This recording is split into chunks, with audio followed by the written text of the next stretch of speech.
काल भर उन्हात नदीच्या काठाने चालले होते. माणूस भाजून निघावा असा उन्हाचा चटका लागत होता. असा उन्हाळा याआधी कधी बघितलाच नव्हता. इतकी त्याची तीव्रता होती. हे तापमान इतकं का वाढलं असावं? असं वाढत गेलं तर पुढे काय? असे अनेक प्रश्न माझ्या मनात आले. मी थोड्या वेळासाठी परत घराबाहेर पडले. अंगात पूर्ण कपडे, डोक्यावर टोपी, पायात चपला, तरीही मला हे ऊन सहन होत नव्हतं. आणि ही झाडं 24 तास याच उन्हात उभी ताठ मानेने.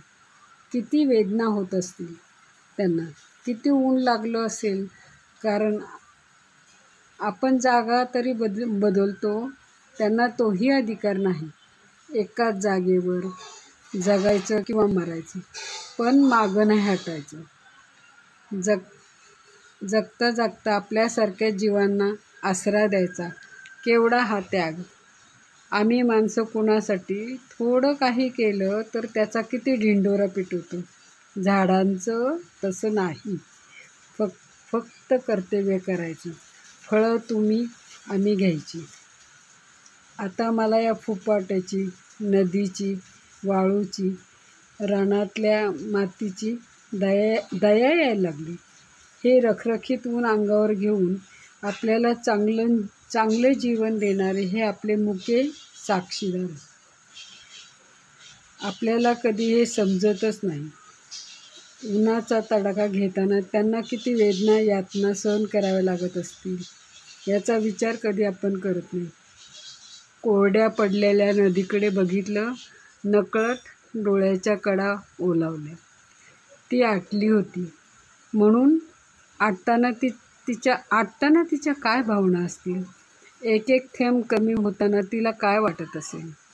स्वतःचं अस्तित्व संपताना उघड्या डोळ्यांनी पाहणं यासारखं दुसरं दुःख नाही. किती अश्रू ढाळले असतील तिनं. अनेकांचा जीव वाचवणाऱ्या नदीला वाचवायला मात्र आपल्यापैकी कुणाला वेळ नाही आणि कुणीच नाही. तिनं तिच्या प्रवाहानं अनेकांची आयुष्य उभी केली. उद्ध्वस्त होताना मात्र ती एकटीच. कळायचं बंद झालं. वेदनेची जाणीव विचारानं घेतली. उन्हाच्या झळा लागेनाशा झाल्या. आपल्यासाठी एवढं करतात हे सगळं. केवढे उपकार आहेत यांचे आपल्यावर. आपण मात्र तसेच निर्ढावलेले, मठ्ठ, बधीर.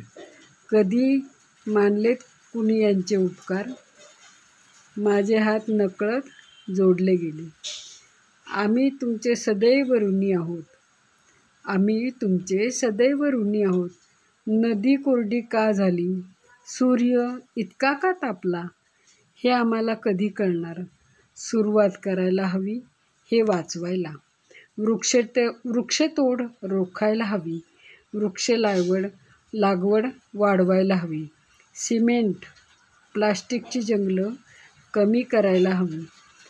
पुढच्या पिढीचं जगणं सुसह्य आणि सुकर करायचं असेल तर हे करायला हवं, नव्हे करायलाच हवं.